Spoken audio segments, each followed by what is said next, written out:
मध्य प्रदेश के छिंदवाड़ा, जहां सबसे ज्यादा बच्चे जहरीले कफ सिरप से प्रभावित हुए, वहां एक बच्चा ऐसा है जो 116 दिन तक जिंदगी की जंग लड़कर लौटा है। बच्चे का जीवन तो बच गया, लेकिन इलाज अभी बाकी है। परिवार कर्ज में दबा है। सरकारी मदद इतनी नहीं मिल पाई है कि सब कुछ संभव हो सके। पिता की नौकरी छूट चुकी है, इसीलिए जरूरी है कि सरकार ऐसे परिवारों की मदद करे। 2 महीने पहले की बात है जब मध्य प्रदेश में जहरीले कफ सिरप ने 20 से ज्यादा बच्चों की जान ले ली। सिरप तो बैन हो गया, सरकार भी जागी, लेकिन अब आज एक परिवार के लिए हम खबरदार कर रहे हैं। ये परिवार है 5 साल की कुणाल का।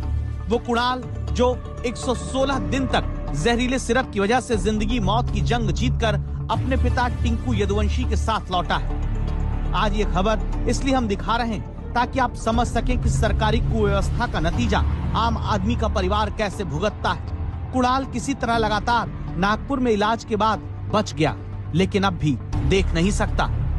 नागपुर में प्राइवेट हॉस्पिटल नेल्सन हॉस्पिटल में दिखाया इसको, तो वहाँ इसका 11-12 दिन इलाज चला। तो वहाँ इसका डायलिसिस वगैरह हुआ, 7-8 डायलिसिस हुए। ये वहाँ पे अपन पैसे की व्यवस्था नहीं थी, है ना, पैसा की व्यवस्था नहीं थी। तो फिर गवर्नमेंट हॉस्पिटल में अपन को बेड मिला। फिर इसको 11 सितंबर को गवर्नमेंट हॉस्पिटल एम्स में भर्ती था। तब से 23/12 तक वहाँ से डिस्चार्ज होकर घर आए हैं। अभी इसका आँख में कुछ भी नहीं दिख रहा, पैर में चलने में दिक्कत है। क्या बताया डॉक्टर ने? डॉक्टर ने बताया क्या कारण है? सिरप ने बोले ब्रेन में अटैक किया है, मस्तिष्क में अटैक किया है। तो कोई नब्ज रहती, कोई नब्ज में सिकुड़ गई है, इसकी आँख का पानी सूख गया है। और ये पैर का भी ऐसे ही है, पैर की कोई नब्ज है तो दिक्कत कर रहा है। छिंदवाड़ा के तमाम पीड़ित बच्चों की तरह कुणाल को भी कोल्ड ड्रिफ्ट सिरप पिलाया गया था, जिसके बाद हालत बिगड़ गई। सरकार बाद में इलाज के लिए मदद करने आई, लेकिन उससे पहले इस परिवार पर क्या बीती सुनकर सिहर जाएंगे। एक दिन एक वर्ष के बराबर बीत रहा था बिल्कुल, है ना। वो जैसे माहौल था, ऐसा डर का माहौल था। एक मोटे होते 7 बच्चे इसके साथ में थे। 6 बच्चे तुरंत 1-2 दिन, जैसे मैं 11 दिन था, 11 दिन के अंतराल में 6 बच्चे खत्म हो गए थे, है ना। तो एक दिन विकराल रूप लग रहा था, क्या होगा क्या नहीं होगा।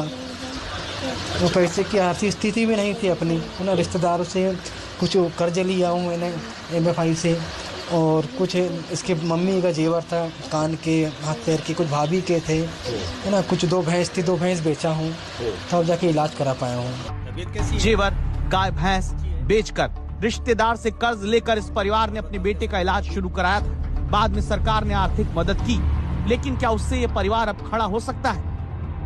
सरकार की तरफ से 4,25,000 का जो बिल था वो मिला है। उसके अतिरिक्त भी कुछ बिल जो थे मेरे पास नहीं है। जैसे हम लोग 4-5 लोग थे, ये भर्ती था।